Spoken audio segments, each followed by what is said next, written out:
সেই মুহূর্তে আরো একটি গরুর ভূত সেখানে প্রকট হয়। তারপর শুরু হয় শিয়ালের সাথে গরুর ভূতের লড়াই। গভীর সুন্দরবনের একদম মাঝখানে ছিল দয়াপুর নামে একটি ছোট্ট গ্রাম।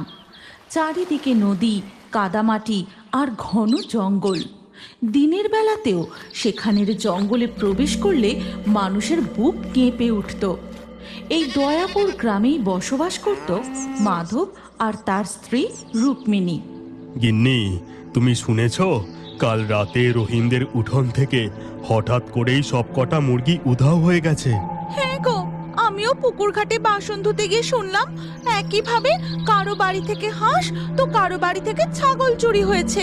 কি জানি বাবা, হঠাৎ করে সুন্দরবনে আবার কি শুরু হলো। যাই হোক, এবার আমি আসি, মাছ ধরতে যেতে অনেকটা বেলা হয়ে গেল।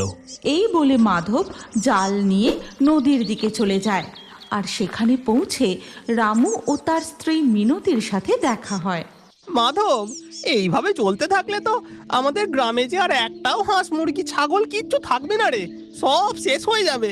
কাল রাতে আমি নিজের চোখে দেখেছি তিনটে বড় বড় শিয়াল আমাদের মুরগিগুলো ধরে নিয়ে উঠানের পাশ দিয়ে দৌড়ে পালালো। আচ্ছা, তার মানে সুন্দরবনে এখন শিয়ালের উৎপাত বেড়েছে।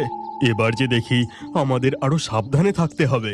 হ্যাঁ গো, শিয়ালগুলো কি বড় বড়, কি ভয়ঙ্কর ছিল, বাবা রে বাবা।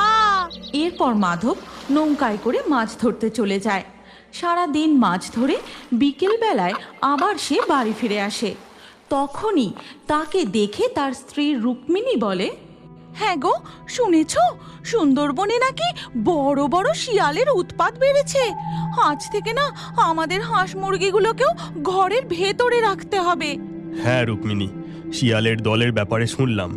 যা পরিস্থিতি, হাঁস মুরগিগুলো ঘরে না রাখলে ওই শিয়ালের দল আমাদের সব হাঁস মুরগিগুলোকে ধরে নিয়ে চলে যাবে। এরপর মাধব শোবার ঘরে হাঁস মুরগিগুলোকে রেখে দেয়। তারপর তারা শুয়ে পড়ে। সেই রাতেই গ্রামের মধ্যে শিয়ালের দল ঢুকে চারিদিকে শিকার খুঁজতে থাকে। মাধবদের উঠানে এসে দেখে খাঁচায় হাঁস মুরগি কিচ্ছু নেই।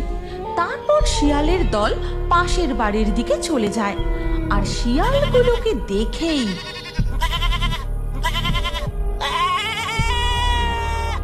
ছাগলটাকে একা পেয়ে শিয়ালগুলো খুব সহজেই তাকে ধরে নিয়ে গভীর জঙ্গলের মধ্যে তাদের গর্তের কাছে চলে যায়।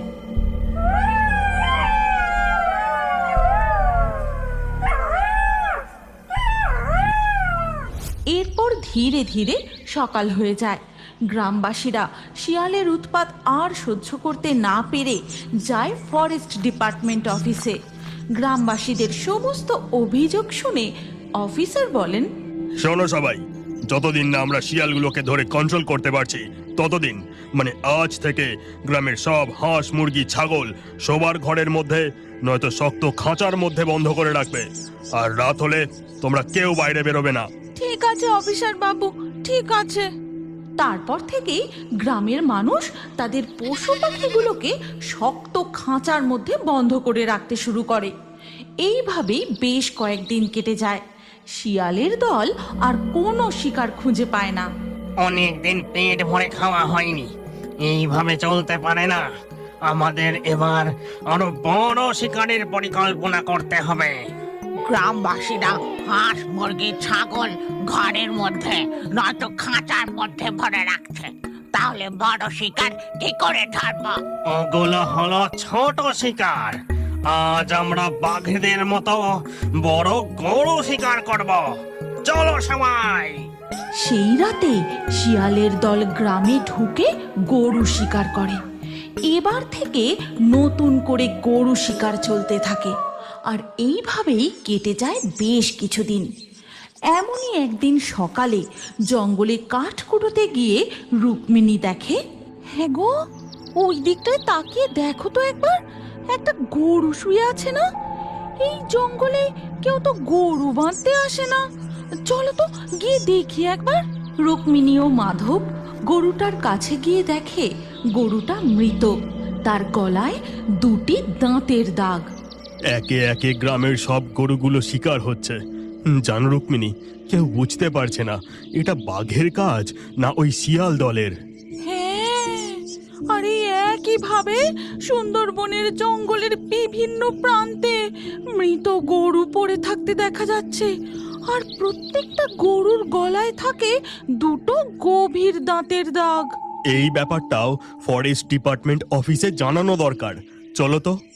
এই বলে মাধব ও রুক্মিণী সোজা যায় ফরেস্ট ডিপার্টমেন্ট অফিসে। শুনুন অফিসার বাবু, আমরা আর সহ্য করতে পারছি না, আপনারা কিছু একটা ব্যবস্থা করুন। একে একে গ্রামের সবার গোয়াল খালি হতে বসেছে। আমরা ওই শিয়ালগুলোকে ধরার অনেক চেষ্টা করেছি। ওরা একটা গর্তে ঢুকলে বেরোয় অন্য গর্ত দিয়ে। জঙ্গলের মধ্যে হাজার হাজার শিয়ালের গর্ত। এবার দেখছি ওই শিয়ালগুলোকে অন্য উপায়ে জব্দ করতে হবে। এরপর ফরেস্ট ডিপার্টমেন্ট অফিসার সোজা যায় এক অঘরী তান্ত্রিকের কাছে। তারপর তাকে সমস্ত ঘটনা খুলে বলে।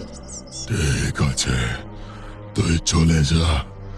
আজ রাতে আমি যা ব্যবস্থা করার করে দেব। এরপর ধীরে ধীরে রাত হয়ে যায়। অঘরীতান্ত্রিক জঙ্গলের মধ্যে একটা মৃত গরুর পাশে বসে মন্ত্র পড়তে থাকে। আর তারপর তার ওপর লাল সিঁদুর ছুঁড়ে দিতেই সাথে সাথে প্রকট হয় ভয়ঙ্কর গরুর ভূত।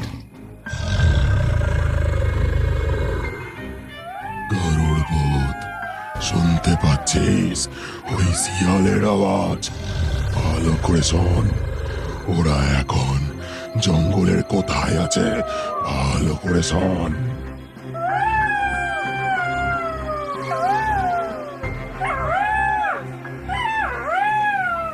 তোকে ওই শিয়ালের দল এখানে টেনে নিয়ে এসেছিল।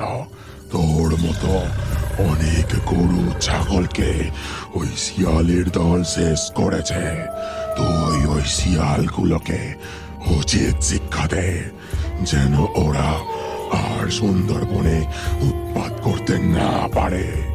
এরপর গরুর ভূতটা সোজা যায় ওই শিয়ালগুলোর গর্তের কাছে। তারপর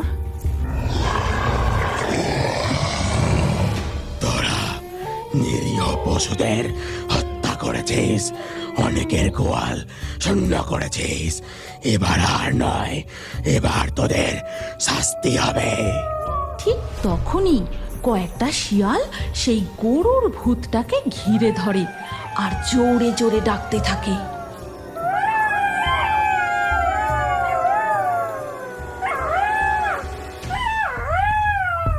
আজ পর্যন্ত কেউ আমাদের জব্দ করতে পারেনি, সেখানে গরুর ভূত এসেছে শিয়ালদের শাস্তি দিতে। এই বলে শিয়ালটা গো ভূতের দিকে এগোতেই গরুর ভূতটা তার শিং দিয়ে জোরে গুঁতো দিয়ে ছিটকে ফেলে দেয়। তোরা হলি সামান্য শেয়ালের দল। এই সুন্দরবনে আমি আচ্ছা আচ্ছা বাঘের দল, হাইনার দল ও সিংহকে জব্দ করেছি। শিয়ালের দল, এই গরুর ভূতকে একা হারানো সম্ভব নয়। চলো আমরা সবাই মিলে ঝাঁপিয়ে পড়ি। ঠিক সেই মুহূর্তে আরো একটি গরুর ভূত সেখানে প্রকট হয়। তারপর শুরু হয় শিয়ালের সাথে গরুর ভূতের লড়াই।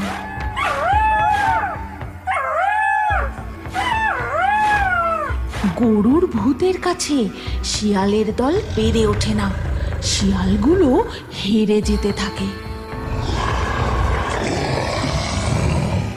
গো ভূত তার বিশাল শিং দিয়ে গুঁতিয়ে শিয়ালগুলোকে নদীর জলে ফেলে দেয়, আর শিয়ালগুলো নদীর জলে ভেসে যেতে থাকে। আমরা আবার ফিরে আসবো, আমরা ফিরে আসবো। তোদের মতো অত্যাচারীদের পরাস্ত করতে আমরা সর্বদা এই সুন্দরবনের জঙ্গলেই রক্ষাকারী হয়ে থাকব। এরপর ধীরে ধীরে সকাল হয়ে যায়। সুন্দরবনে শিয়ালের অত্যাচার একদম শেষ হয়ে যায়। রাতের বেলা আর শিয়ালের ডাক শোনা যায় না। গ্রামবাসীরা হাঁস মুরগি গরুগুলোকে আবার তাদের বাড়ির উঠানে রাখতে শুরু করে।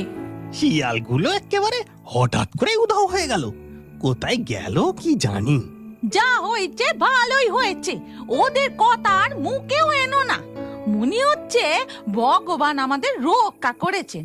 ওদিকে জঙ্গলের মধ্যে দেখা যায় অঘরী তান্ত্রিকের সামনে সেই গোভূতটা দাঁড়িয়ে। আর অঘরী তান্ত্রিক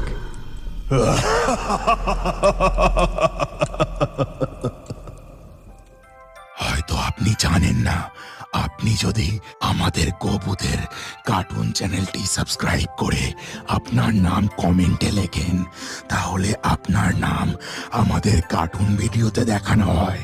হ্যাঁ হ্যাঁ, সবাই জানে।